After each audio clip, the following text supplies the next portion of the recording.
How many of you were able to actually see, scan what another person was thinking?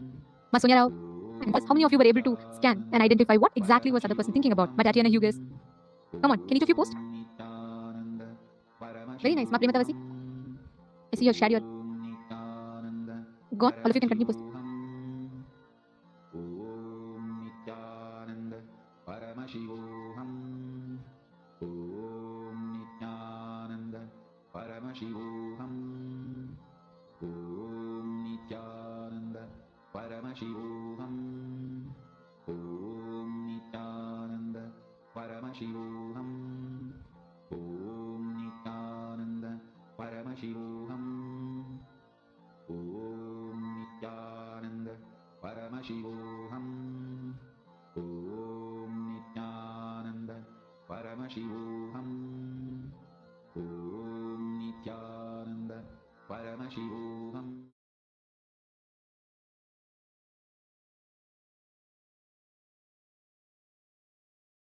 Life is the greatest miracle.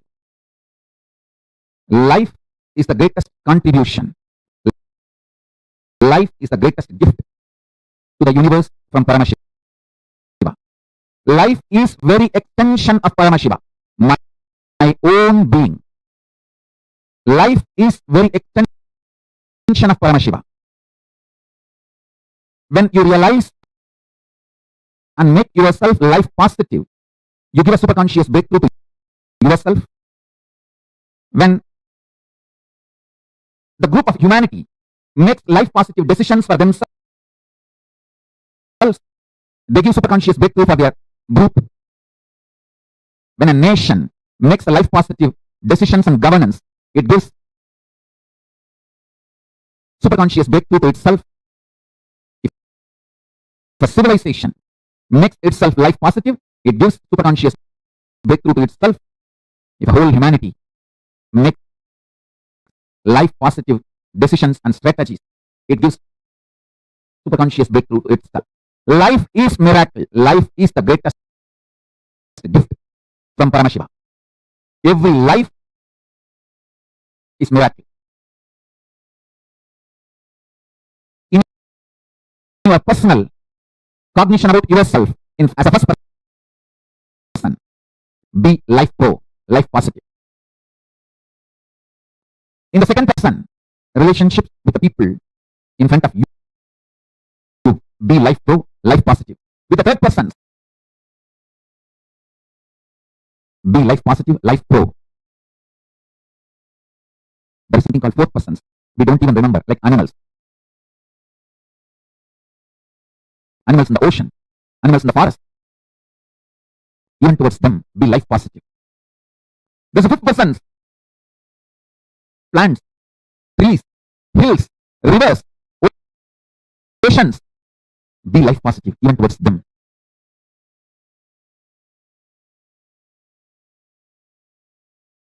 Listen intensely. If you operate with intense love, powerful cognitions like a love, compassion, joy, bliss, giving, the Ananta Kalyana Gunas of Paramashiva, you will expand so much. Your perception about you will expand. Your perception about life, reality will expand. Reality itself will expand. Understand? This is what I call life positive decisions. Actually, if you operate from this life positivity, even the chemicals and hormones your body secretes, manifests, strengthens your immune system. There are multiple tons of researches nowadays. If you just Google, you will find tons of proofs for what I'm saying. If you operate what you consider as a love, joy, bliss, compassion, even that, the chemicals and hormones your body manifests, strengthens your immune system. And if you operate from the cosmic cognition of you are Paramashiva, the kind of the hormones and chemicals your body will manifest, and the kind of the immune systems, the strength your immune system will feel, the strength you will experience is unimaginable. And I tell you, same way, every action you do, from fear, guilt, anger, anxiety, the kind of the hormones and chemicals you release inside your system breaks your system literally, breaks your nervous system, and destroys your whole body and mind.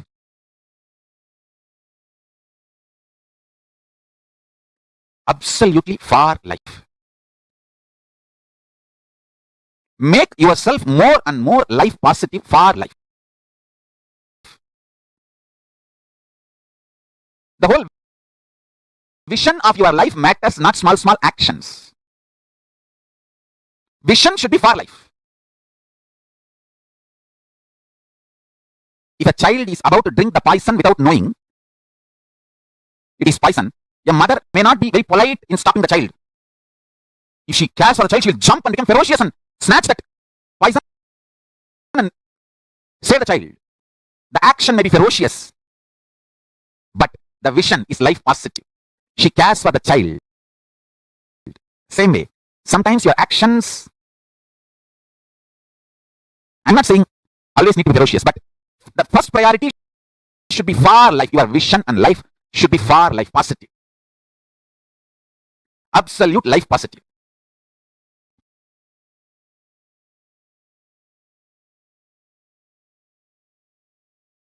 Saguni may look very sweet. He was very sweet to Kauravas. But his vision was not for the life of Kauravas.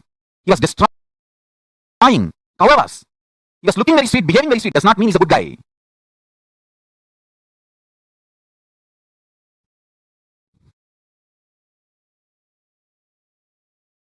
Understand? Our priority should be far life. Vision. Life positive. Somebody can never win. Writers can never win. They are fundamentally life negative people. They can never win. Be life positive. Go on, be contributing. Pure life positivity. Absolute life positive energy is super consciousness of Paramashiva. The food you eat, the way it is produced, the way it is processed or cooked, the way it is consumed, the way you detox yourself, clean your body after the digestion, the whole thing, end to end, should be absolutely life positive. Same way, the words you generate through the pure vibration is the nada in you. How you convert that nada into sabda into language, how you use those words on yourself, and how you use that words on others, and how others use words on you, and how you consume, get impacted, decide to get impacted by the words others use on you. The whole thing should be with absolute life positivity. Listen, I'll explain step by step. Whether the words you create and use within yourself, use on others, and the words others use on you, and the way you decide to cognize, cherish, get impacted by others' words, everything should be life positive, pure positivity. The way your food, the way your words, the way your consciousness functions, the way you cognize things happening, the way you build yourself, the way you build your life's experiences, everything should be absolutely life positive. Absolutely pure positive. I tell you, I'm going to explain in multiple levels, how the attitude and aptitude should be aligned to life positive. And one more thing, till you align the whole thing to pure positive, you are going to come back again and again and again. So better let us do it as early as possible. Let's not postpone. Let us not postpone, because till you do it, you are going to come back.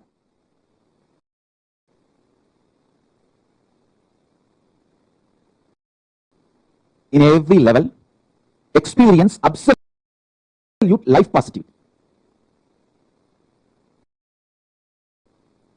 Intense life positivity is enlightenment.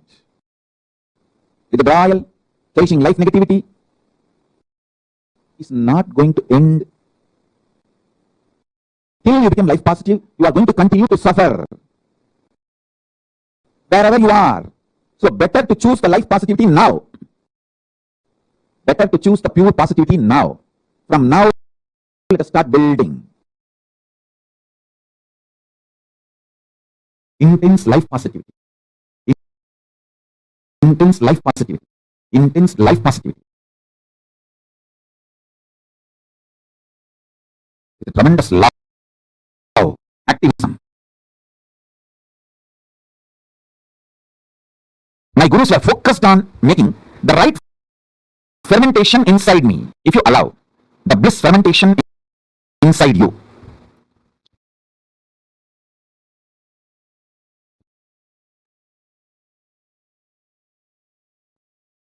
you will be attracting so much of life positivity.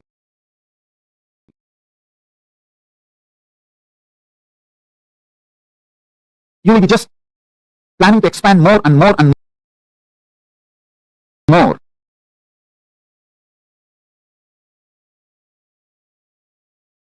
I'll give you the science of how bliss fermentation can be done inside your system,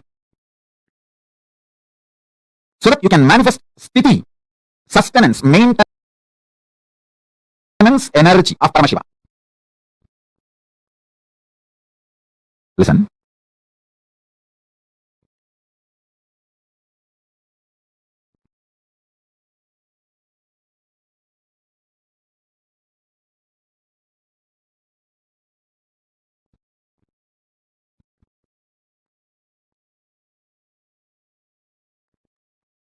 I give you the scale. When you ferment, I give you the scale how to find out whether you are fermenting bliss in your life, worry, or suffocation or suffering, what you are fermenting in your life. I give you the scale. When you allow the fermentation of bliss in your space, inner space, you will be overflowing. You will be just overflowing.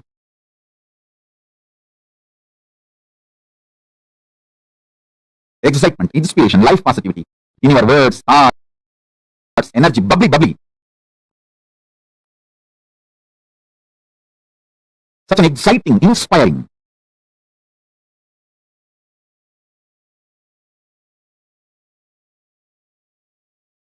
Your food intake will drastically reduce. Understand? Most of you eat because you feel empty inside. And you feel by feeling the food, you can feel the emptiness inside. If you ferment bliss inside you, drastically your food intake will reduce.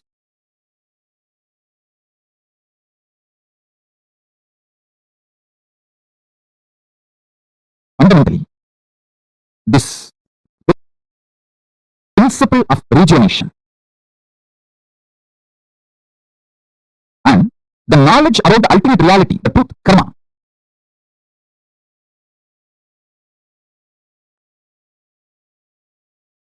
the ultimate truth is we just need to go on and on and on with the life positivity. There's no eternal hell in the tradition.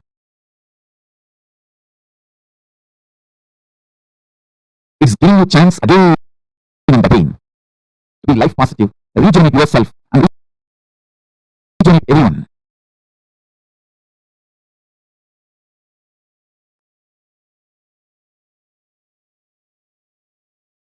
The principle of rejuvenation, listen carefully. See, once or twice, one day or today, you may miss puja. But if you create an ecosystem of doing puja every day, that is enough. Same day, 1 or 2 days you may miss yoga. But if you create an ecosystem of doing yoga every day, that is enough. You will be naturally successful. You will be naturally aligned to yoga. Even if you miss 1 or 2 days, next day, you will say, let me do 2 Surya Namaskar as a ritual. You will start it. Same day puja. Even if you miss 1 day, say, let me please do it few minutes. And Jai Starayami and do the puja. The principle of rejuvenation, extreme life positivity, makes us do all the best decisions about life. Listen, we human beings are here on the planet Earth, after all, to celebrate life.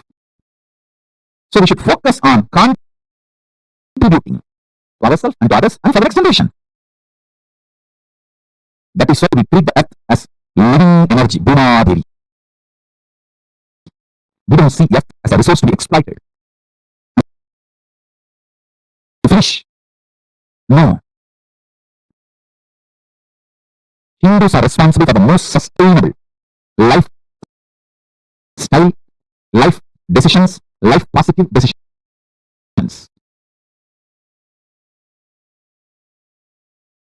Listen, many times you get so attached with your reactionary, obsessive, compulsive behavior pattern. If somebody points you that pattern, you feel that they are binding you, suffocating you. They are controlling you. Hey, I am telling you who is controlling you and asking you to liberate yourself.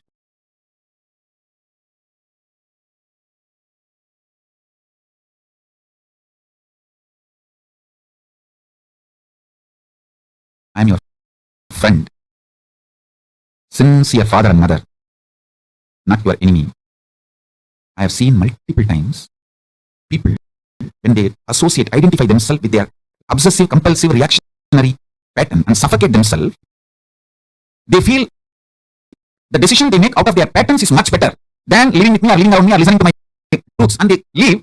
After that, even though so much suffering comes in their life, they continue to live in that suffering because they took the decision. Their ego and arrogance cannot accept that they failed and come back. Just to retain and maintain their ego, they continue to suffer. Listen very carefully. The so-called positive thoughts cannot exist without the so-called negative thoughts. Like that is why this positive thinking and all doesn't work. Life positivity only works. Positive thinking does not work. Life positivity is different from positive thinking. Be very clear. Positive thoughts and negative thoughts will always coexist. Life positivity is the foundation. That's a constant. If you study the electromagnetic forces laws, electrostatic forces laws, all the principles, the constant is life positivity. There is no life negativity for life positivity. But there is negative thought currents for positive thought currents. Both are centered on constant, which is life positivity. So please understand.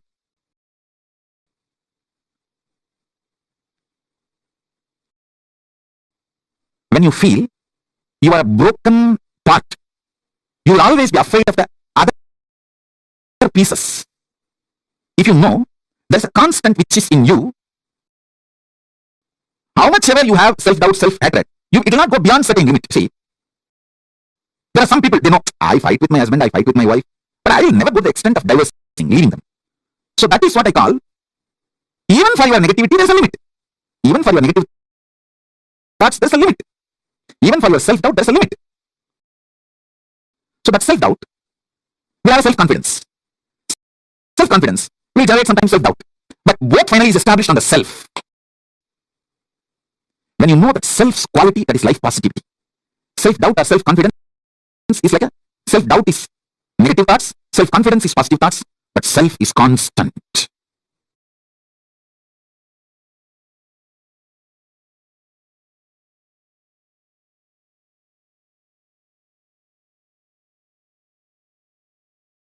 Nithyananda Paramashivoham Om Nithyananda Paramashivoham Om Nithyananda Paramashivoham Om Nithyananda Paramashivoham Om Nithyananda Paramashivoham Om Nithyananda Paramashivoham Om Nithyananda Paramashivoham Om Nithyananda Paramashivoham Om Nithyananda Paramashivoham Om Nithyananda Paramashivoham Om Nithyananda Paramashivoham Om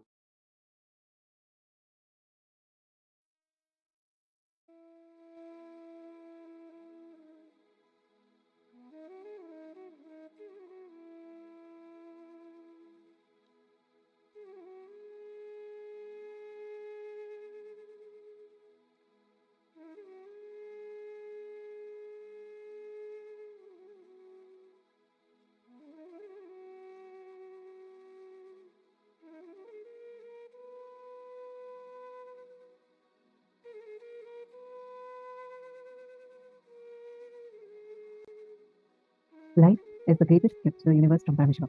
Life is the very extension of Paramashiva. See, like how Swamiji so beautifully revealed to us, right? Where Swamiji said that the life positivity is not about positive thinking, but being your very cognition itself being life positive. It's not just having some positivity in your thinking, but you being life positive. How many of you have seen that the cognitions that you carry? Many times, even though the situation would have not been actually so bad, just because of your cognition, you have ruined something for you. Like you just with one cognition that you cognize something wrongly, because of which you have had something like you literally messed it up almost. Anyone who has experienced it? See, intense life positivity is enlightenment. If you operate from life positivity, even the chemicals and hormones that your body secretes manifest strengthens your immune system. Whether the words you create and use within yourself or you use on others, and the words others use on you, and the way you decide to cognize, cherish, get impacted by others' words, everything should be life positive. I mean, all of us do get impacted by what other people think about us, tell about us, talk about us, and how they hold us. How you hold life, how life holds you, how you experience life. Swamiji is saying all of these should be life positive. Can I request all the participants to take a moment and share your understanding of what you cognize as life positive, being life positive? Take a moment, and all the participants take a moment to post it now. What do you mean by being life positive?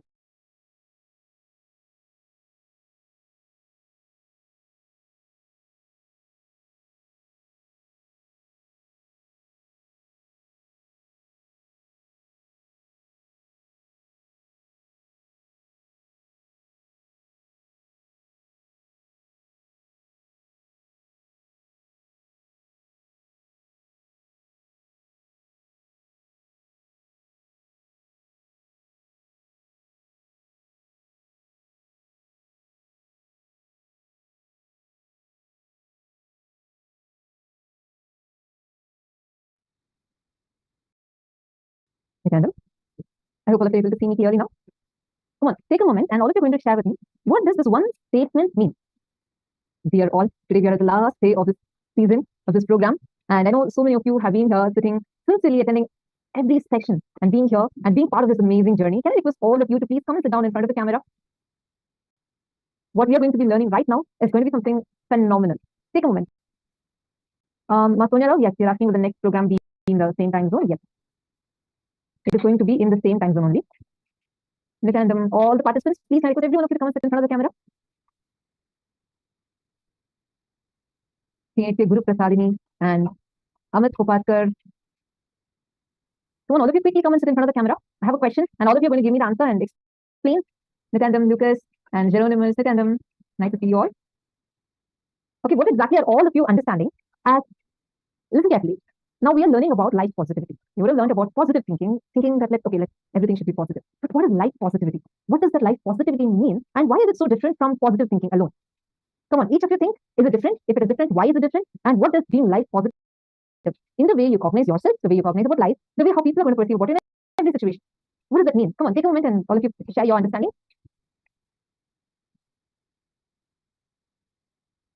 What is the difference between just being life, like just thinking positively versus being life positive? Akshay Gunaya, Samuel Rodriguez, Punedanaya, and Nitya Devarupa, Lucas. Yes, Nithyananda. Can I request all of you to take a few minutes and post? What is the difference between thinking positively versus being life positive? Very situations or species, life positive, anything, goals, ambitions, actions, etc., that does not involve killing or harming any other being. Vision of expansion and having more. Having the right cognition about life is life positivity. Okay, Gordon Firat has posted this. Having the right cognition about life is life positivity. Wonderful. Gordon Firat. Sorry, I hope I'm getting your name right. I apologize if I'm not pronouncing it properly. See, having the right cognition about life is life positivity. Can you explain to me why is this the same as positive thinking? Or if not, what is the difference? What is the difference between life positivity and positive thinking? And why is Swamiji saying for us to be life positive? Come on, all of you take a few minutes and share.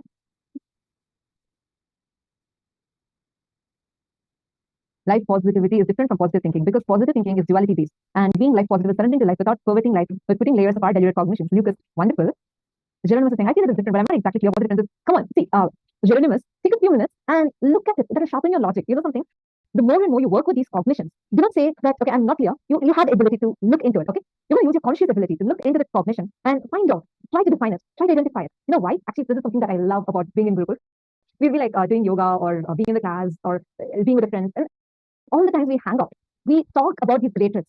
I grew up in Gurukul, Swamiji's Gurukul, so I keep referring back to that because I grew up. That's my childhood. I should say I had a golden childhood with the blessings of Swamiji. Like you'll see 7-year-old kids, 8-year-old kids, all of them would be sitting and every one of them would be coming and talking to us, and they'll ask questions like, a simple example. Okay, someone came and told me, I told, oh God, I'm getting late. Time is too tight. And then the kid, 8-year-old kid, she comes and asks me, time is tight? What is time? I said, it's time, what you see in the watch. And she's like, no, what is time? Try to define time. I'm like, what is time? Is it just something that we all are collectively perceiving as something? No, it actually has a factual impact. But this is the way we discuss. So why I was telling this is Jeroen, I see you sincerely sitting and listening. Try defining it more. It'll help sharpen your logic, the way you cognize. The more subtler and subtler are able to cognize your brain's capacity and your conscious ability, the elasticity of your consciousness expands. So that's why you keep asking these questions. What if you take a few minutes? Define what is life positivity? Why is positive thinking different from being life positive? Swamiji says, right? When Swamiji says life positivity, Swamiji does not mean just being optimistic. Okay, everything is going to be all right. It's fine. Even in the most being optimistic is good. But life positivity is not just being optimistic. It is being realistic. There's a huge difference with positive thinking and life positivity. What is the difference? Now, each of you, from whatever you have understood, take a few minutes and you're going to be posting it. Come on. Positive thinking is fighting with the negativity. Okay, you being complete with your thoughts, with your emotions, and with others and life. Okay, executing Paramashiva strategy in every situation, residing in the safe space and being of Paramashiva. Okay, a little more. Can each of you define it a little more? How am I supposed to be? I want to be life positive. What does that mean? From this moment, what exactly should I do? Okay, I understood. Samuel has posted saying that you should do completion. Okay, what else? What does that being life positive exactly mean? Okay, I'll give you a situation. Samuel Rodriguez. Let's say that someone is cheating you. Okay, someone you didn't expect is cheating you, and you feel really broken inside, like because they cheated you. Now, how do you handle the situation if you're someone based upon life positivity? Come on, take a moment and post it. That for manifestation to become life positive, always hope a great future. Jenny Tran, you're saying always hope for a great future. Sorry, I just want to tell one thing though. Hope thing, where you're going to be dependent on a probability.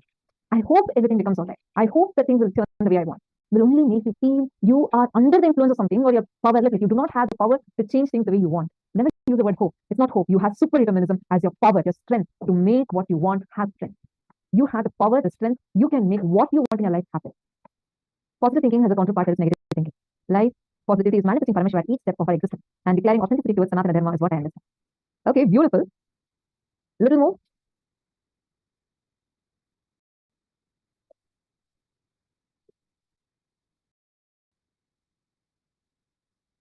All if you take a few minutes and post, come on.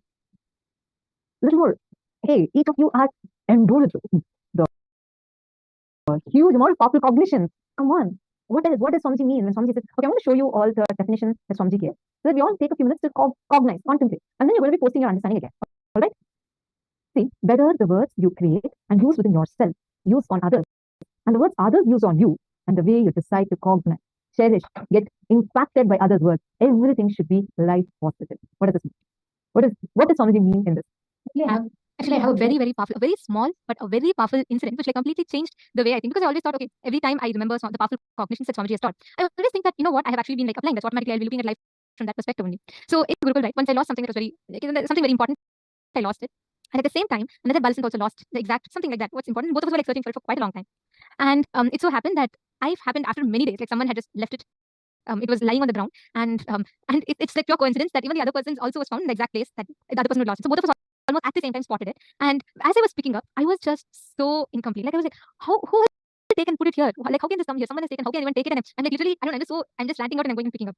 Almost at the same time, the other person also found the thing that she had lost, and she came and she said, "Oh my God, thank you, Swamiji. Somehow someone has kept it here, and I got it now. So I'm so grateful. Thank you, Swamiji, for manifesting this." It is something so small, but I was shocked. I was exactly at the same time ranting, saying, "How will anyone put it here? Who can put it here? Why will someone even take it in the first place?" And I was like, I chose to get so incomplete about the exact same situation. There was another person who had the exact same situation as me, but the way she chose to entertain or cherish the cognition that life presented to her was so different. She was filled with gratitude for the exact same happening. And that incident will not be an incompletion in her. Instead, it would have been, she told, "Oh, okay, then I was just praying for this. I know I got it. Next time I'll chant Mahā KAILāSA more intensely and I know I can get it easier." It is just the way we perceive life, the way you cognize everything that life presents you. It is something so small, super, super small, but the impact was so much. I remember this after even 3-4 years. Because for me, it was literally like a slap on my face. Because the way I just took life was so different from the way the other person took it. Right? It reminds me of a beautiful story of a Zen master who was about to die. The Swamiji will say, was about to die. And he will ask that the disciple will go and say, "Master, what is the essence? What do you want us all to remember? What are the main things? What are the things that you followed? And who is your guru?" So he says, "Whole life was my guru, but I will tell you the most important incidents." And then he'll say, first, he'll say, "He's a robber." And the child will be shocked. What, a robber? And then he'll say, yes. During my wandering days, so many times I would just give up. I will say that, it is not going to happen. But the robber who was that, who had given shelter to me, almost every single day, he will just say, God, please, thank you. I'm sure today it did not happen, but tomorrow you will make it happen. And almost every single day without giving up, he would stick to it, and he will make sure that he's not giving up, and he'll make sure it happens. And the second one he'll say was a child. Once the master got, so in his journey of enlightenment, he got so egoistic, he thought that, I've mastered everything. So he saw a child walking with a candle lit in the hand. The master goes to the child and says, he asks the child, do you see this, the fire? The child says, yes. Can you tell me the source of the fire? Where has this come from? And he thinks like, he's so proud. So there are others watching it. So he wanted to ask the child. And the child looks back at him and just blows out the fire and laughs. Then the master asks, what are you doing? Then she asks the master back, can you tell me where this fire went? That is exactly the place it came from. The master said, then I realized I had learned nothing. I am in the exact same spot as a childhood I thought knows nothing. So he'll share how every moment in his life, he chose to learn from life, and that is what made him enlightened. Swamiji will say, life presents you so many situations. You can see a person drunk and you can say, oh, okay, that's what I can be. I can be a drunkard. Or you can see and choose to be saying, okay, if this person being drunk has suffered so much, I need to learn to not be that way. What you choose to cherish, what thought currents you choose to ferment in your inner space, that is what manifests as reality. Actually, very beautifully, Mahā has posted, learn from life positivity from Swamiji. Though being wronged, being persecuted by society, by the same people he wanted to lead enlightenment, he never retreated from where he started and always expanded and keep on contributing more and more. Absolutely. This is something I really, really love about Swamiji, because I've seen this, and of course, all of us are a witness of this, right? Understand, Mahā you perfectly caught the right thing. See, I was asking initially, what's the difference between life positivity and positive thinking? Many of you have posted such beautiful understanding. And very right, life positivity and positive thinking completely different. Positive thinking is shallow, meaning it's like, okay, in whatever is happening, look at everything in a positive way. At some point, your self-doubt takes over. You have a voice walking inside of you will be like, hey, you can tell that to others, not to me. I know, I remember all the times we have failed. How come you're telling me to take this in a good way? You have a voice that is sitting inside of you and mocking you. So your positive thinking would not stand back. Life positivity is in your very cognition level, transforming, becoming powerful. That the moment you remember, it will just empower you so much. That is life positivity. This actually so beautifully, Mahā has given the example of Swamiji, because if you just study Swamiji's life, you will understand. See, if someone is attacking you for something, there's some wrong on your part, at least that is bearable. It's like brutally lying about you, persecuting you, doing character assassination. It's like, gosh, you cannot stand it. And physically trying to attack, assassinate. It's just scary, or I don't know what word to use. But the smile on Swamiji's face will not even reduce. That is being life positive. Okay, Samuel Rodriguez has posted, identify those emotions authentically, feel them and unflush from them. Okay, so that's the way you would handle the situation. Wonderful. Now the cognition from which you posted is life positivity. You understanding? See, you didn't say, okay, I had to see the positive side of it, but that itself will be rooted in powerlessness. Then that is being very shallow. You're only trying to be optimistic, but being realistic is where you are choosing the path of completion. The cognition, which made you now err to the side of completion, saying that I'm going to get unclutched. I'll put my awareness, I'll put my consciousness into where the emotions are raising from, shows the real life positivity in you. You understanding, Samuel? So that shows the kind of shift that your inner space has actually gone through, which is why your immediate response was not about saying, oh, I'll go and fight with that person, or it did not say that I'm okay, what to do, this happened, so happened, I'm going to see what's positive about it. It doesn't work that way. Because you can talk it to others, but to yourself, you won't be able to do that, because you know yourself, you're someone who's there with yourself continuously. But from inside, becoming complete, experiencing tremendous completion, and the bliss coming from powerful cognition is real life positivity. In multiple situations, has seen how by being with Swamiji, even the worst of the worst situation, Swamiji will just transform the whole thing. Like you'll almost feel like, oh God, everything is just collapsing. Why is it like this? Suddenly, he'll just transform the whole situation, and you will see he is there with you. You will see that every time the powerful cognitions he has empowered you with will just be there. He will be there with you, holding you, helping you, empowering you. Transwheeling has posted, positive and optimistic thoughts sometimes have negative thoughts, but positive actions to make life active. Let life have a mission to enrich others is a life that can make us enlightened. Wonderful. Transwheeling, thank you so much for sharing a beautiful understanding. I would just like to add a small point over here. Even our actions would come only based on the cognitions we cherish. So being life positive starts from the very cognitions you carry about you. Even when you go through your round, you very clearly know that there is still a component in me. It is untouched by any of the ups and downs that I'm experiencing. Let me just sit in unclutch. Let me do the completion and let me pull myself out of this. That cognition, so that inside of you helps you pull yourself out of it in completion, is that life positivity is sitting inside of you. No matter what, because you know Swamiji, Paramashiva has told me, I am Paramashiva. That's it. With that, I declare, let's change. See changing. How many of you have had such experiences? Actually, that's why Swamiji will say that the word life positive that Swamiji is using is just so that we understand the context from which Swamiji is saying. But Swamiji says, Swamiji says that I don't believe in all this life positive blah and crap. Swamiji says that Swamiji's teachings are not life positive, it is life realistic. It is not optimistic, it is a realistic view of life. Because the moment we talk life positive, though we are not convinced, we say, all right, it could have happened for some good, like you were saying, right? Something it can happen. You will only be hypocritical to yourself by trying to act like everything is normal. No. Life realistic cognition sees that. When you say, even if the worst situation comes, Paramashiva will take care. Swamiji has told, then everything is auspicious in life. Nothing can fall apart. These are all not life positive thinking. Means not in the sense that we understand. It's not like these motivational quotes. No. These are life realistic thinking, because anything else is only a layer of delusion on top. This is literally removing the suffering, understanding that it's delusion. The normal life positive thinking, it always makes you believe the suffering is true, but you're trying to overcome the suffering by sidelining it. No, that is not what Swamiji is saying. Swamiji is saying suffering itself is a delusion. So you're going to lift the layer of suffering and put it out, and you're going to actually see life as it is. Living in Kailasa, being part of this ecosystem is the most life positive, life powerful thing that you can do. Any volunteering, any which way that you're part of Kailasa, you only expand more. At an old age home, the inmates were asked, why do you think God has allowed you to reach the age of 90? And one of them replied, to test the tolerance of our relatives.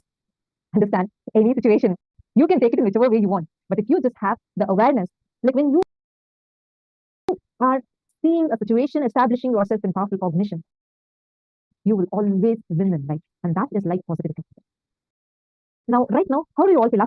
Heavy on the 21st day, and just few hours before the program, the season is going to end. How do each of you feel today, being here and enjoying the last 21 days? How do each of you see, like, what has this done to your cognition, the way you feel about you? Can I request all of you to take a few minutes and write this and post it here? Take a few minutes.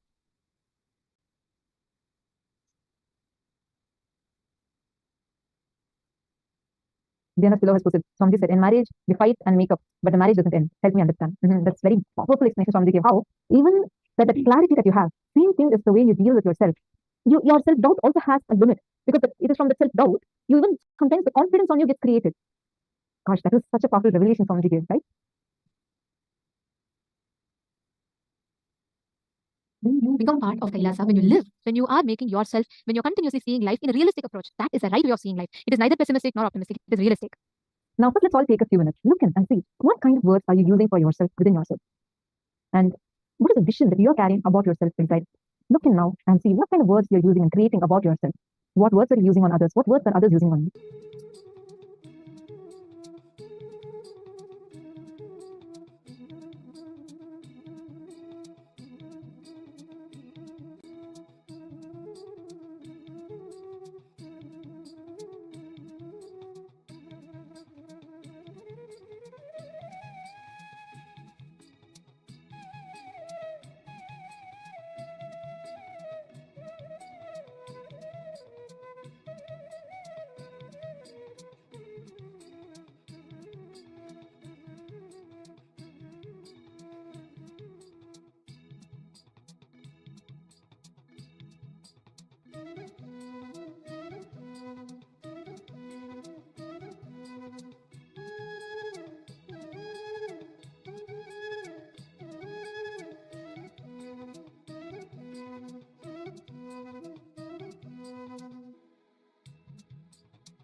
Now, as all of you are writing this down, we're going to be entering into a very, very important and beautiful segment. And I know all of you have been waiting for this one.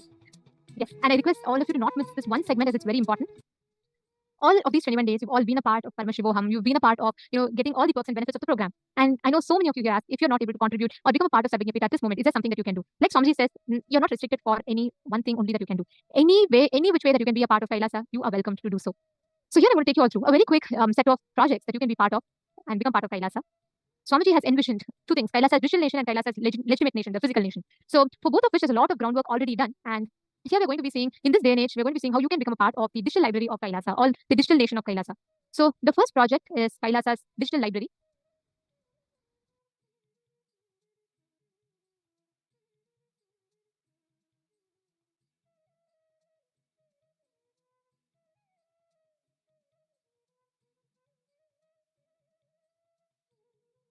So the Nithyananda Hindu library is the largest collection of the world's largest collection of the Hindu palm scripts and Hindu manuscripts and palm leaves collection.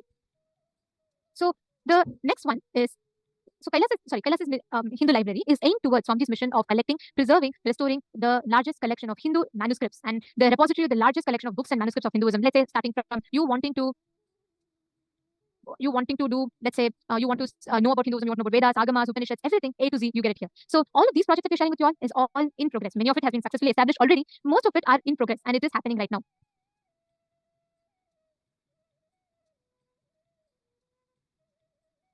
So that's one thing. And the next one is the next project that you can be a part of is Kailasa's Hindu World Trade Center. So the goal of Kailasa's Hindu World Trade Center, initiated by Swamiji, is to help facilitate trade between all the Hindu business and bringing together authentic Hindu businesses and the Hindu diaspora, helping the indigenous family-owned businesses and practices to come to a global spotlight and become recognized internationally. So many of you would have noticed there are these Hindus in villages here and there who have some extraordinary skill sets, let's say like making agarbatti, or the right way of astrology, astronomy, being able to build temples, architecture, arts. But all of these, literally, there's no platform for them to make a living out of this, and almost everyone we are losing these sciences because we do not have a way to use it. We do not have a way to revive this. So Swamiji is building this very beautiful bridge, the Kailasa's Hindu World Trade Center, through which Swamiji is reviving this entire platform, creating one bridge where anyone from anywhere in the world can join and make their business.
Nithyananda. Firstly, our sincere apologies to all the participants. Almost for the last 10 minutes, you all had lost our audio. So we apologize for the technical glitch. So we will be repeating. Do not worry, there was a small technical issue because of which all of you could not hear us for the last 10 minutes. So we sincerely apologize for that.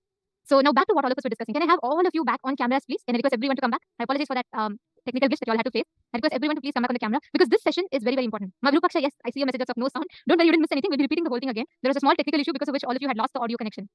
If you're all able to see us and hear us, can I request everyone to put yes in the chat, please? If you all could see us and hear us fully, properly, and if our audio and video is good to all your places, all your systems, please let us know. Please put a yes in the chat. Nithyanandam, can I please request everyone to confirm?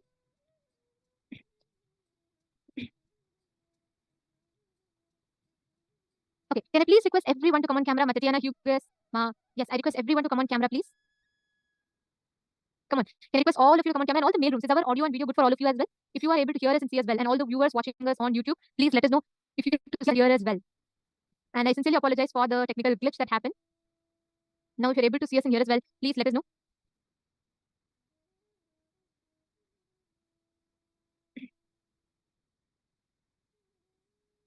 Yes, Samuel Hegeman, I apologize for that. The whole audio was okay. Perfect. Thank you. Thank you all. Now we're going to be continuing this very, very important segment. So I want every one of you to be on camera so that none of you are missing out on anything. So please come back and settle down, everyone.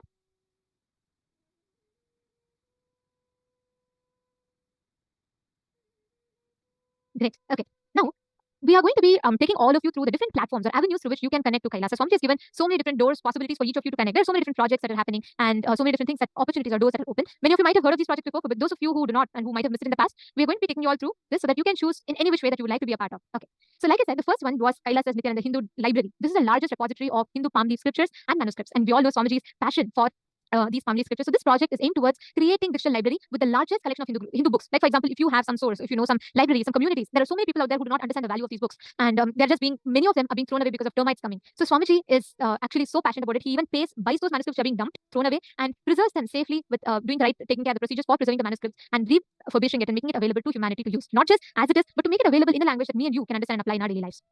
So anyone who has knowledge, who's very passionate about books, or you're someone who really like to do it, or you want to, you're passionate but you would like to know how you can help, you can sign up for this. Wait, there's a lot of list, so listen to the whole thing before you choose one project. The next one is Hindu World Trade Center. Here, there are so many small businesses or family-owned businesses that Hindus run across the globe that people cannot access. Let's say you're sitting somewhere in the US and you would like to really get access to a traditional medicine available only somewhere in Tamil Nadu. You need to know how to buy it, but you have nowhere to go. But there's a family in Tamil Nadu who sells these traditional Ayurvedic medicine authentically done, but they do not have a buyer. To bridge this gap, to support the indigenous Hindu families, to keep that family-run businesses alive, Swamiji has created this initiative, the Hindu World Trade Center. This is almost like a bridging between the seller and the buyer, the Hindu seller and any buyer that wants. So that they can, it's like a bridge. So all these indigenous family-run businesses and traditions which are almost dying can be revived back. So that is the aim, that is the goal of the Kailasa's Hindu jobs. The next one is Kailasa's digital currency. In Kailasa's digital currency, as we all know, we are entering into a further advancement in the cyber age, where most of our life now is digital, and with digital currency becoming like more and more part of our everyday lives. So Kailasa's digital currency is a very important project. If you are a person who has knowledge, the goal of this project is to enable to venture into this digital currency as well, so that we can use this platform as an amazing resource to reach out or to support the Hindu community that's growing globally. So if you're a person who has knowledge in cryptos and you would like to, or you have some skill sets as to this, you have some knowledge about this, then you can be a part of this. Of course, these are all not already rolling, but a lot of work is already underway in this. We can already see like things like Google and all is already available to people. So many of these projects are already rolling out, and some of these projects are still in the production phases or the pre-production phases. So the next one is planting Kailasa projects. So this is a super cool thing, okay? This is where any place where there are 10,000 and more practicing or born Hindus living together, Swamiji envisions to create a temple there so that that community can live around a temple-based lifestyle. So Swamiji beautifully tells Hinduism is fundamentally a temple-based living ecosystem. Everything revolves around temple. You can go to your job, you can be a software engineer, you could be anyone. But whenever you come back, you should be able to do your puja, you should be able to continue your lifestyle as a Hindu, because it is these roots that has made us who we are. Swamiji says, if you forget your history, you will lose your geography. That is exactly what has been happening to Hindus. And now this is a very beautiful way where Swamiji is reaching out to Hindus from everywhere in the world to keep that ecosystem alive, up and running.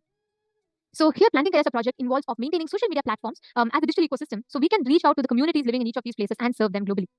The next is very closely associated with this project. It is Kailasa's Digital Mahant Kotari Tanidar project. The Digital Mahant Kotari Tanidar project is something similar to it, that you will be owning, like how we have Mahants who are owning the physical Kailasas, who will be running the physical Kailasas, like Los Angeles has Mamuktika, or San Jose has Masnehamai, and so on. Each of these House of Representatives are successfully governing their local Kailasas and executing the Kailasa as per Swamiji's vision. Kailasa's digital Mahant is something very similar along those lines. But here, there is a small difference. The digital Mahant will be owning a digital ecosystem as opposed to a physical ecosystem. So you're not able to spend your time going to temple every day. But you can take out time. We all do. We all sit and scroll through our Instagram feed, YouTube feed, and we catch up. That time that you read so much of or spend time binge watching videos on Netflix, you can actually take out some time to post, make 1 or 2 posts from your side in each of these ecosystems to keep them alive.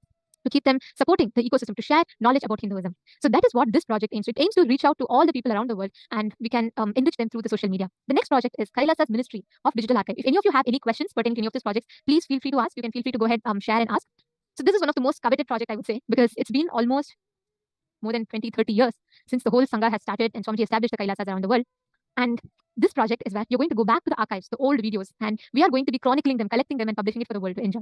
It has Nithyanandapedia, Hinduismpedia, and Kailasapedia. Hinduismpedia is focused on the rich, authentic narrative of Hinduism as it is, presenting the true history of Sanatana Hindu Dharma. Let's say you're a person who has a lot of knowledge in this, or you like to really do research and study about how our ancient ancestors were. And this Hinduismpedia focuses on presenting the prehistory of, before Swamiji descended on planet Earth till 1978, all about Hinduism. And Nithyanandapedia is the chronicling of the advent of Avatar since 1978, which systematically documents the public life of Swamiji, displaying his hard work for the last 30 plus years.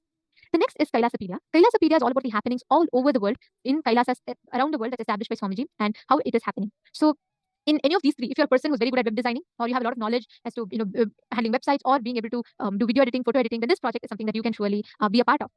The next is the Kailasa's Hindu compliance system, which is underway. The work is still in its pre-production phases. So the Hindu compliance system of Kailasa, we have standards and compliances on multiple levels for various things, especially when it comes to food, agriculture, and other common things. Like we all will know, an example that I can give is like the halal, right? Each religions around the world, or each societies, communities around the world, have their compliance system. Hinduism, in fact, has the most detailed compliance system, where there are 600 standards from Vedas and Agamas and Bhagashastras in 7 major categories. We have food standards, lifestyle standards, power manifestation standards, sacred arts, town planning, fashion standards, temple management, and ritual standards. These are all very elaborately given in our Vedas and Agamas, and these standards ensure the authenticity of life as per sources of Hindu scripture. If you're a person who has knowledge in Sanskrit, or you have knowledge in establishing compliance systems, lawyers, people, you can network to get this done, you can definitely be a part of Kailasa's Hindu compliance systems. The next is very interesting. You might have heard of Google. Anything that you want, Google has it for you. Now, Google is Swamiji's vision for something similar. Anything that you want to know about Hinduism. Today, if you ask Google who discovered solar system, who discovered the planets, they'll say Galileo. But how about me telling you that hundreds of years before Galileo, in fact 3 centuries before Galileo, we had our ancestors, Aryabhatta, and so many others who discovered and described planets exactly as it is. Mahabharata, dating to 4,000 years, 5,000 years ago, it has given a clear description of the continents and the global map much before any of the modern telescopes or scientists could. But Google will not necessarily show you this, because unfortunately, there's a lot of things that is not straightforwardly accessible to Hindus. Now, Google aims to become a solution in that place, where you can, anything that you want to know, you can receive authentic, extensive, and complete knowledge, information on Hinduism. So Google is contributing to this enlightenment and answering Hindus everything, everywhere, anytime, anywhere, right? So this particular project, especially if you are good at web designing again, or if you know something that you can contribute with, or if you have some good ideas and you would like to collaborate to make this happen, you are definitely welcome to do so. The next project, we have multiple platforms under Google that we are aiming to open and launch. This is Kailasa's Quicker. Quicker is a social media platform to share various events from Hinduism, related information, news bites, comments, posts, supporting a wide variety of content forms, allowing users to build and manage their audience as they see fit. So Google Quicker is something that you can share informative content, educational content, and so on. The next is Google Photos. Google Photos is something like Google Photos, but something aims to be something more additional to it. Like, for example, Photos is a Hinduism-based photography storage, where anything, like, for example, let me say you visit a very ancient temple somewhere which is almost in its ruins, but you like to share it to your family or to your friends, your community in the US. You can use Google as that platform where you will upload the photo and they can see it. And you can set appropriate privacy settings and much more with this. Next is Google Clicks. Google Clicks is a beautiful way to share photos, stories with friends, family, followers, and image sharing social media platforms, much to the like of Instagram. So Google Clicks users can manage their content into albums, collections, topics, stories, and you can apply filters, hashtags, comment, and reply, plus many more features. So this is much the like of an Instagram. So I would say something more fun than Instagram, where you can share your stories, your ideas, knowledge about Hinduism, and so on the social media platform. So it's a good social media platform that you can spend your time on, because this is going to enrich. It aims to enrich and share knowledge about Hinduism. So all these platforms, once again, are in their pre-production phases, which means if you are a person who's very good at building apps, software, or programmer, or you have a lot of knowledge in coding, all of these, please feel free to join us in this Google creating the apps, development of apps or websites and all of that. So you can definitely be a part. The next thing that's coming soon is Google Music. So Google Music is where a collection of music. This I know is jackpot for so many of us, because many of us are like, where do these songs come from in Darshan? Like, I would like to have it for myself, and I like to listen to it when I drive to my office every single day. Then Google Music has got your back. This has all Hinduism kirtans, chanting, songs, mantras, ringtones, and all such other Hindu audio material tailored for your listening pleasure. Whichever you listen, whichever you enjoy, Google Music has it for you. Next is Google Maps. Maps is another important application. We all use GPS maps. We use so much nowadays that it's almost like, it's like a guide that even to the nearest grocery store, you use a Google map. Now, Google Maps aims to enable users to locate the regional and worldwide Hindu temples, landmarks. And you can know, for example, if there's any Diwali celebration happening in your vicinity, it'll pop up a notification on your map so that you can join that local celebration that is happening. So you can gather together in your nearest Hindu community to celebrate our festivals, culture. The next is Google Calendar. So Google Calendar is a comprehensive list of local and worldwide Hindu festivals, events, celebration, with many more useful features. And let's say, for example, you want to know when is the next Pada Puja coming up, when is the next Krishna Janmashtami coming up, and you want to know what are the preparations for it, what are the pre-rituals for it. As Hindus living in our local countries, we are many times out of touch. We miss the events, we miss the timings, we miss the things that is happening. So this Google Calendar aims to give you this platform where you can mark the dates, you can join the festivals, celebrations, everything at your will from wherever you are. So Google Calendar's goal is to keep you notified and posted on all the latest festivals and celebrations, events that are happening. The next one is even more interesting. I just totally love the sheer vision that Swamiji has through each of it. Like, oh my God, what level of thinking through. The next one is KDial. KDial is also another platform that's almost in its pre-production phases, but this has already rolled out partially. It is actually actively happening department because we do have these sessions, the power manifestation sessions, Akashic reading sessions, or we do have individual healing calls. It's already rolling out. It's a huge service. It's already in store, in place. So KDial is another platform, another app per se, that aims to literally be like a suite of all services that Hindus can call upon anytime. Like how you have the 911, but this is a cosmic 911 where you can connect. Let's say you're building a house and you want to know which house should Rahu or Ketu be in so that you can plan your house more successful. You want to have questions to astrology. You want to have third eye solutions. You want to have body scanning, healing. This is that one-stop solution. Just call and you get all Hinduism-based solutions. Like you're really going through some mental depression or something and you like to have a one-on-one conversation with someone. We got your back. KDial is that, and KDial can give you. It is that platform which anytime you can access from anywhere in just a few clicks to experience solutions from any different walk of life that you are in. So this is largely rolling out, but the app itself, if you are someone who is very good in app building, or you know all these ways to organize these services, or like a call center, you're very good, you have some knowledge or expertise in these, you are welcome and open to. Please feel free to sign up for this particular project. The next one is Hindu matrimony, an authentic Hindu-centric space for union of individual. So including extensive information of the sacred Hindu marriage rituals in accordance to Hindu scriptures. So you can find, if you want to know your match, who is your match, your soulmate, or all of that, you can find out through this Hindu matrimony sites. You can fix your marriage dates, you can fix dates for the right important celebrations or events in your life, and you will be able to have it here. So Hindu matrimony is another. So if you are a person who's very good with Panchang, you're a priest, you have a lot of knowledge in this, and you would like to help building this, you are welcome to join us in this particular project. Kailasa has a lot of digital media initiatives from around the world. There are so many out there. And each of these projects have already rolled out. So many of these projects have been successfully functioning and people are already using this and benefiting largely from each of these. And Swamiji, as we all know, Swamiji is working towards creating that ecosystem where anybody, any Hindu who wants to can join and become a part and benefit from all of these extraordinary gifts that Swamiji is offering. So if you are a person who says, you know what, I have talent, but I don't have time, please join in. You can join in this and you can contribute your talent. Or if you're a person who thinks, I don't have the talent, but I do have the time, like I'm ready to willing to get trained, yes, you are also welcome. Like Swamiji says, the door is not for anyone. You all can join for any of this. You can sign up to become a volunteer and you can join on any of these platforms and we will be there to take you all through it. So if any of you are interested, we'll be projecting the form for all of you. The support desk team will be posting the form in each of your chats. So we request all the participants to take a few minutes. Please sign up to be a volunteer in any of this. If you have any particular specification, like you are comfortable with one particular thing, you can go ahead and sign up. We will be reaching out to you all. Actually, last season, many of you who signed up have already been actively working with us and you've already started becoming part of the teams. So if you have still not signed up, you would like to, please go ahead and take a few minutes and you all can sign up. We'll give you all a few minutes. The form link will be projected as a scroll for all of you as well on the screen. Please go ahead and you all can take a few minutes, choose whichever project you like and you can sign up.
of you that would like to become part of any of this project, you all can take a few minutes and sign up to become a part. You can choose any of these particular project that you would like to become a part of. And yes, all of you have the link here.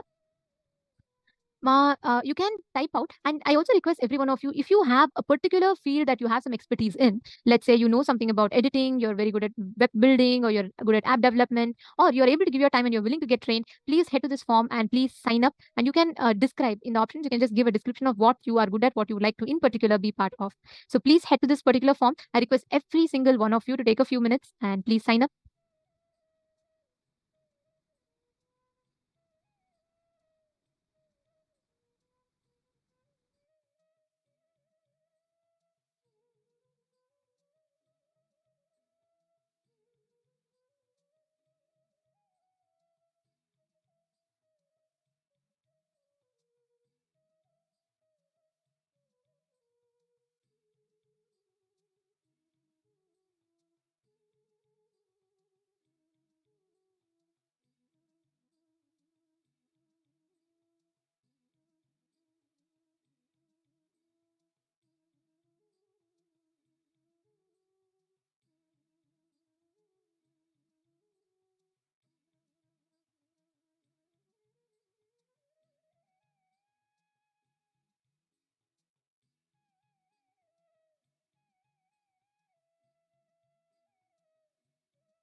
Yes, hope all of you had enough time to sign up.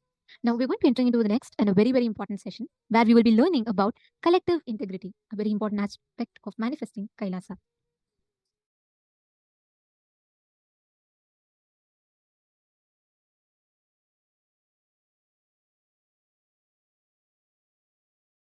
Now listen, let me tell you. For the ship to stay afloat and reach the place where it needs to reach, everyone in the ship needs to be integrated. It's called collective integrity. A maintenance engineer cannot think, oh, I've done my job, but the fuel manager is not doing his job, or the cleaning person is not doing his job. So if the ship sinks, I will not be blamed, I will not be questioned, I am safe. Let whatever happens to others, or whatever others do or don't do, what is there for me. That level of integrity will not work for the ship to stay afloat. This is exactly done by the Hindus. Your heart, which is convinced about integrity,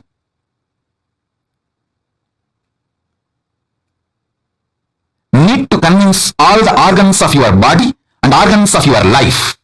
See, when I say organs of your body, you all understand. Heart, lungs, brain, intestine, all the organs. You all even feel, yes, I should convince all the organs of my body. True. But why should I convince the organs of my life? They should convince themselves. Actually, convincing all your organs and convincing the organs of your life is one and the same. All of you listen, if you are not able to convince your husband, some parts of your brain is still not convinced about it. If you are not able to convince your wife, some parts of your emotions are still not convinced about it. So each organ actually holds the key for each relationship you have in your life. Convincing the organs of your body, convincing the organs of your life is one and the same. That is why I insist on collective integrity. I insist on collective integrity. Understand? Your stomach pain will be directly connected to the cobwebs you have not cleaned in your bedroom. Your ulcer is directly connected to the outside veranda you have not cleaned your house. Don't think how can that and this be connected. Only if you have ulcer, stomach problems, your eyes will not even be aware of the dirt around you. If your eyes are not even aware of the dirt around you, something is boiling inside you. You are preoccupied. All preoccupation manifests ulcer, understand? All preoccupation. If you take haritaki powder, you will clean your house. This may all look very funny, very funny side effects. You think, oh, if I take haritaki powder, I will clean my restroom. That I understand. Why will I clean my veranda? Live, you will understand. Many of these things are interconnected. Many of these are interconnected. If you take haritaki powder and heal the ulcer inside, suddenly your words towards your mother-in-law will become soft and completion based. The relationship will develop. It's too funny. It is too funny. What affects what? Which one touches which one? It is too funny. Let me give you the precise solution. State is achieved by unclutching, completion, all the methodologies of putting you in Nirvikalpa Samadhi as and now. Understand? I don't see any of my disciples at least manifesting any power without touching the Nirvikalpa Samadhi. And I also make sure you don't manifest powers before you touch the Nirvikalpa Samadhi, because if you start manifesting before you touch Nirvikalpa Samadhi, it will be Siddhi, not Shakti. Nirvikalpa Samadhi is too important. Nirvikalpa Samadhi is too important. State is achieved by unclutching, completion. Of course, ultimately by initiation. The Shaktipada puts you into the state of Nirvikalpa Samadhi, state of Sadashiva Tattva, oneness with Sadashiva. The space is created by more and more completion with others. When I say completion with others, whatever you perceive or cognize as others, making them part of your oneness is completion with others. Understand, whatever you cognize as others, persons, river,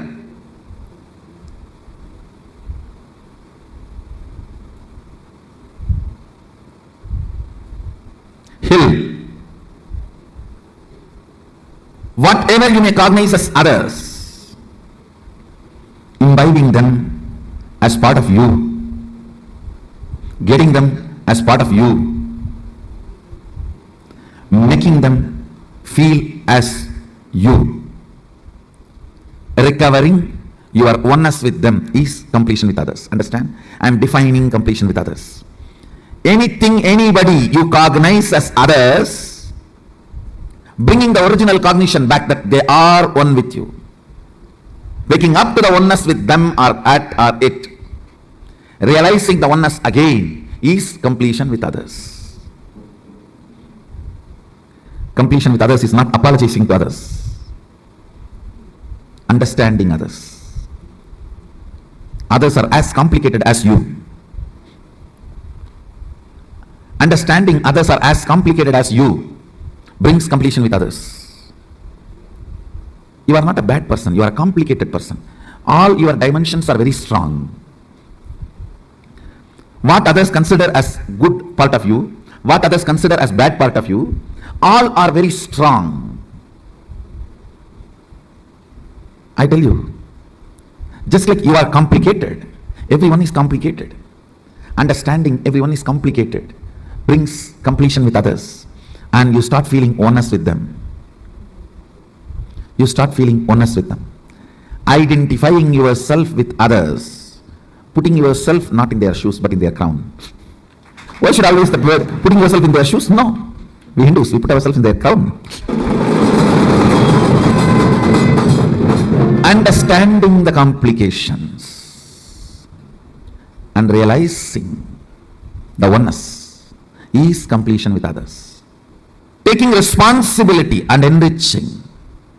Understand completion with others, taking responsibility for others and yourself, and enriching yourself and others. This is what is creating space. Put more and more energy in that.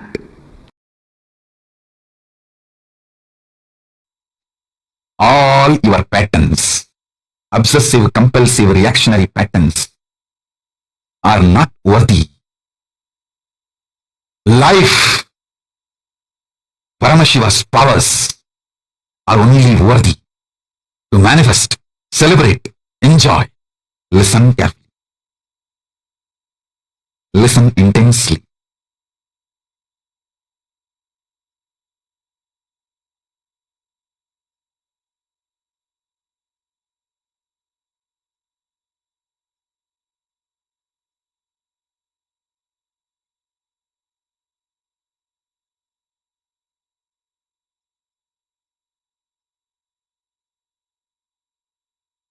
Unable to build collective integrity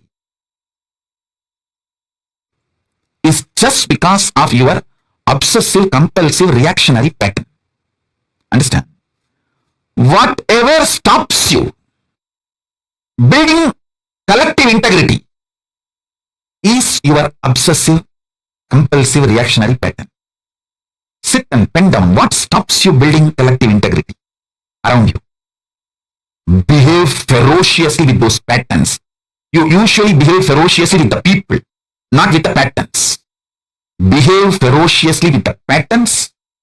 Behave cutely with the people. You do opposite. You behave ferociously with people and behave very cutely with your patterns.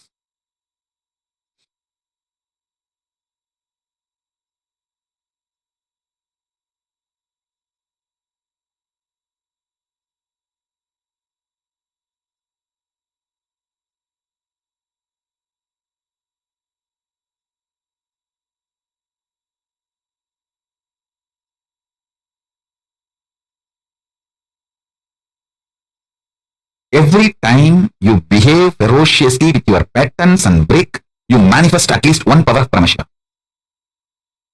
Listen.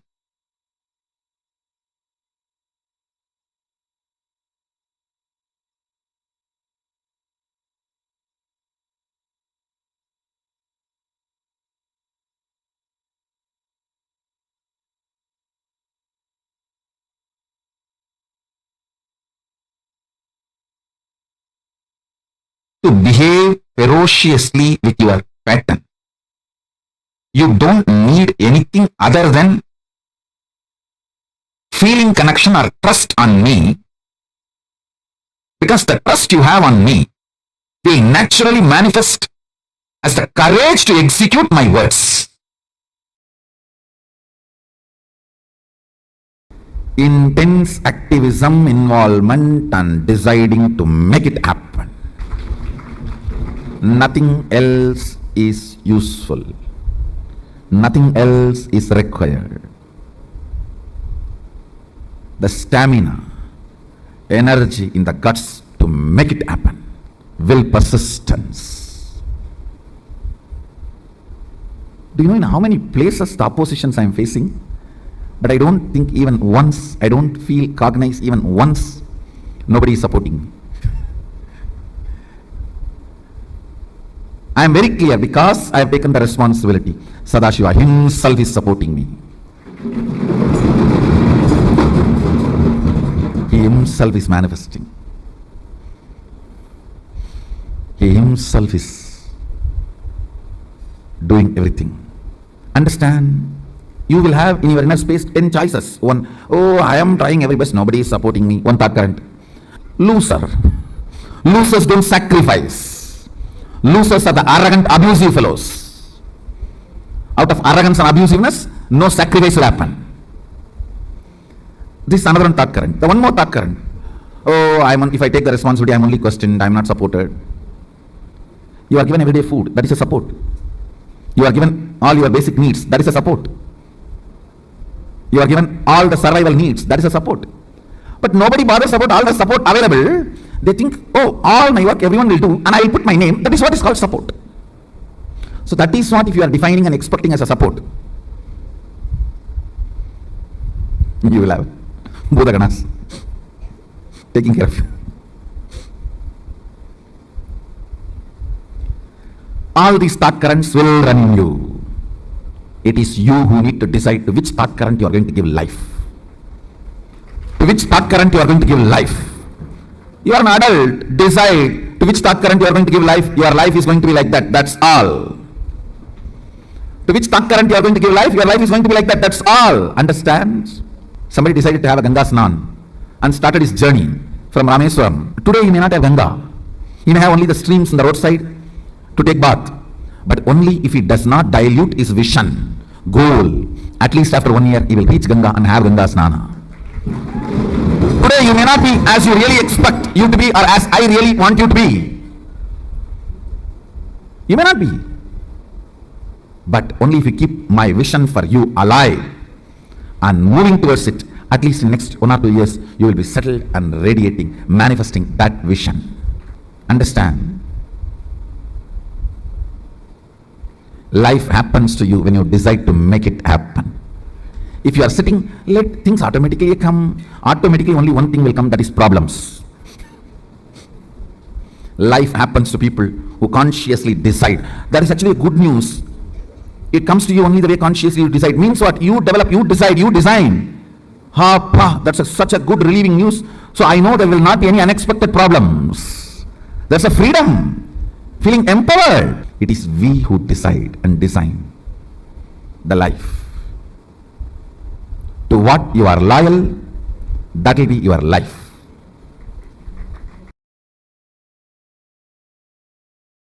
Dhyana means Tailadhara Patra.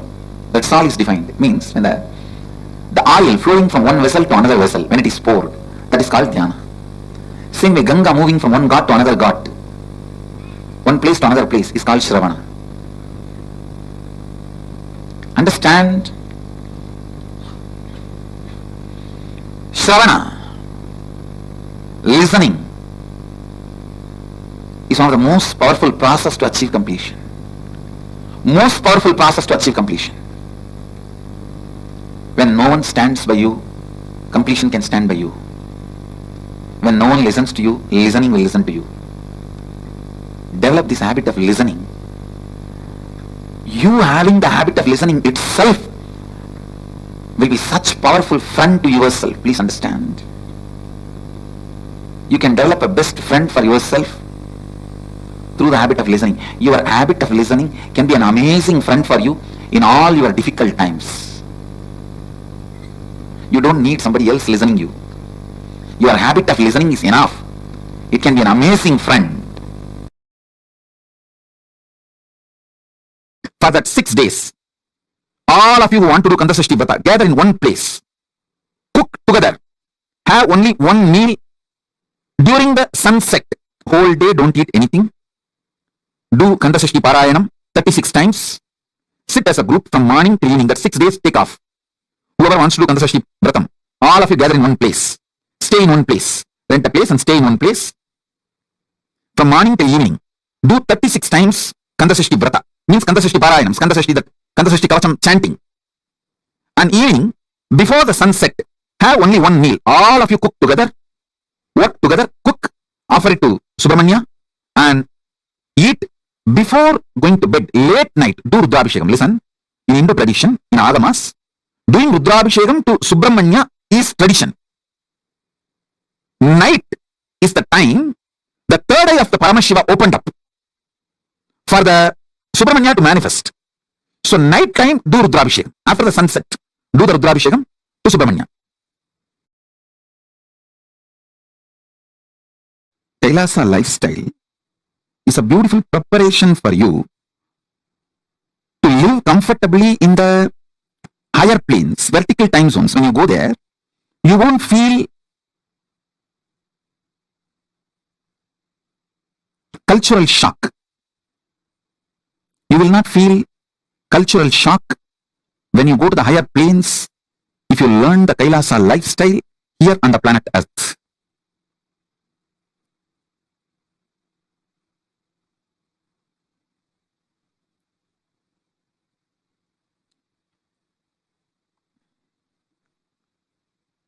We just need some of the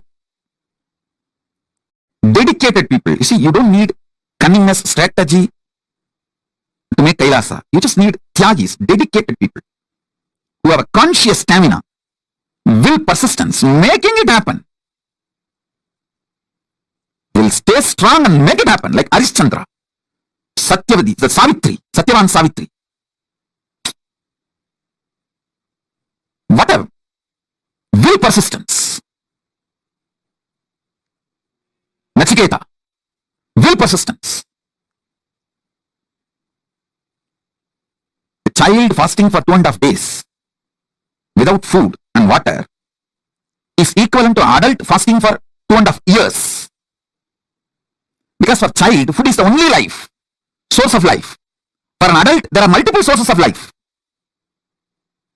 His body has evolved to use multiple things as source of life. But for a child, food is the only source of life.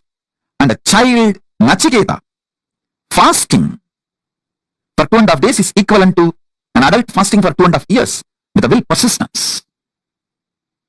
Satyavan Savitri, Nachiketa, Arishchandra,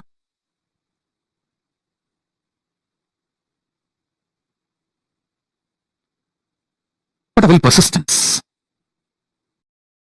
We need just few people with that kind of a conscious stamina, will, persistence to create collective integrity, to make collective integrity for Kailasa to happen. They become the foundation of Kailasa's evolution. Not any efficient, cunning, strategic, no. It is dedicated, Tyagis,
Swamiji revealed a very, very beautiful truth.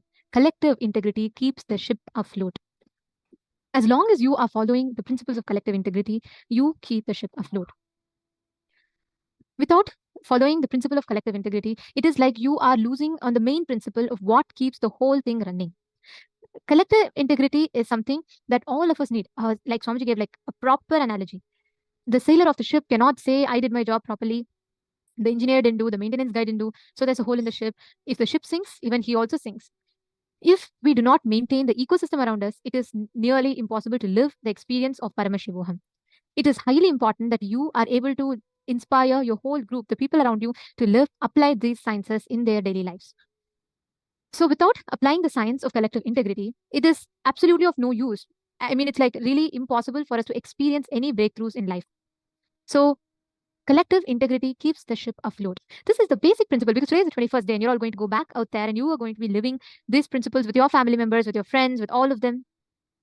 So it is very important that we understand the science. Why is collective integrity so important?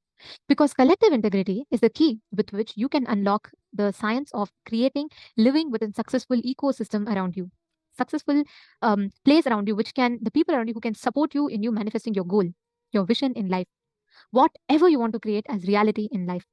Collective integrity is the key. That keeps the whole ship afloat. Now, Swamiji gave a very, very important activity for us. Collective integrity means not you thinking, oh, I'm fine, I'll take care of myself, and as long as I'm integrated, I'm okay. No. Because if the sailor thinks, as long as he is sailing the ship, that's okay. If there's a person who's drilling a hole into the ship, that's totally fine. It's not his responsibility. No.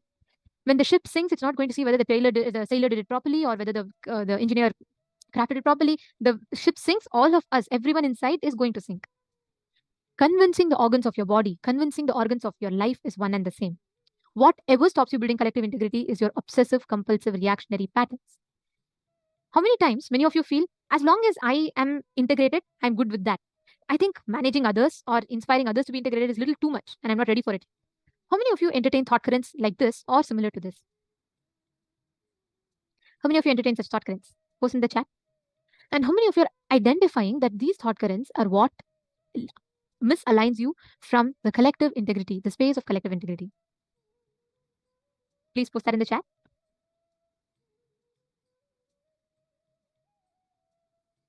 Beautiful.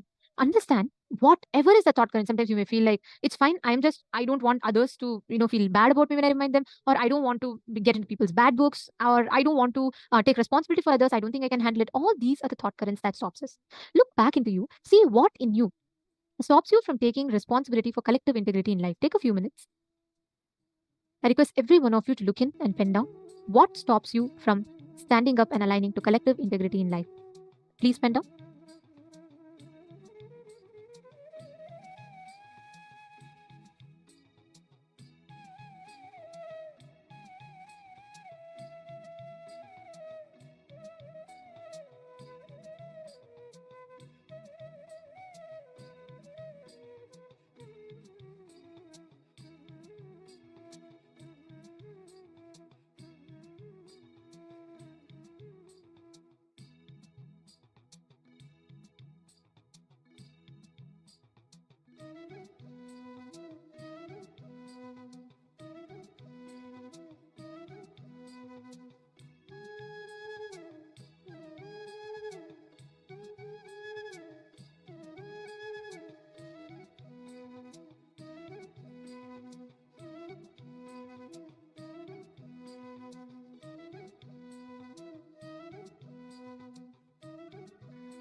Relax. Now, as all of us are writing this down, let us actually apply this principle of collective integrity to enter into the power manifestation. See, it is not just manifesting what you are, it's also manifesting not just with yourself. You can never manifest power just by yourself, right? It's an ecosystem around you. Why don't you all do this?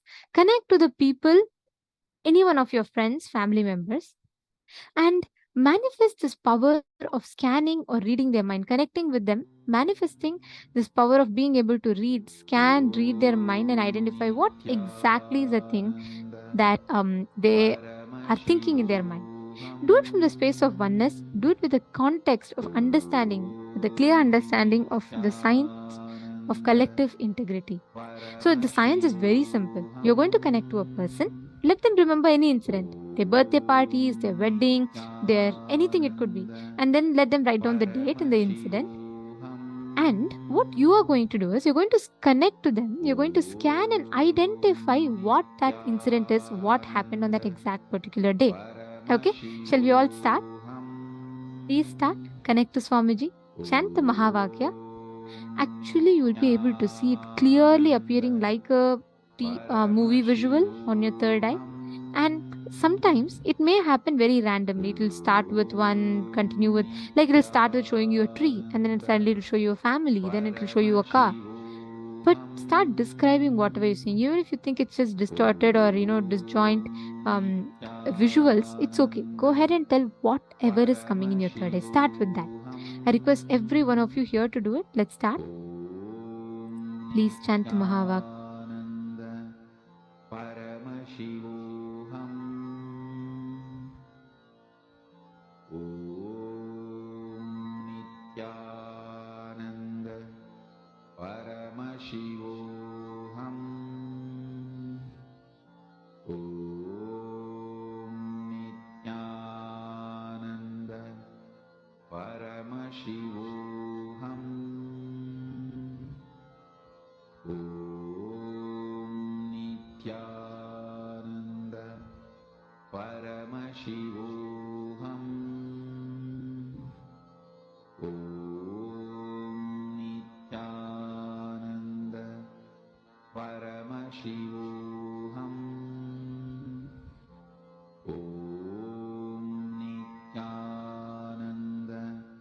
Paramashivoham. Om Nithyananda. Paramashivoham. Om Nithyananda. Paramashivoham.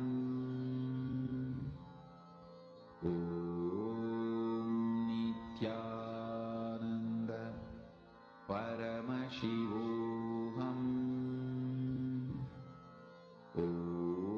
Om Nithyananda. Paramashivoham. Om Nithyananda. Paramashivoham. Om Nithyananda. Paramashivoham. Om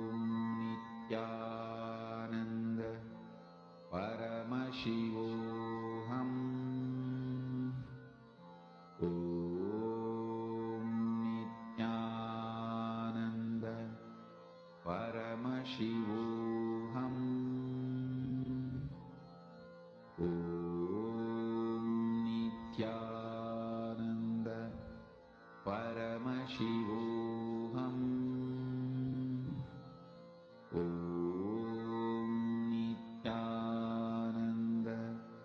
Paramashivoham.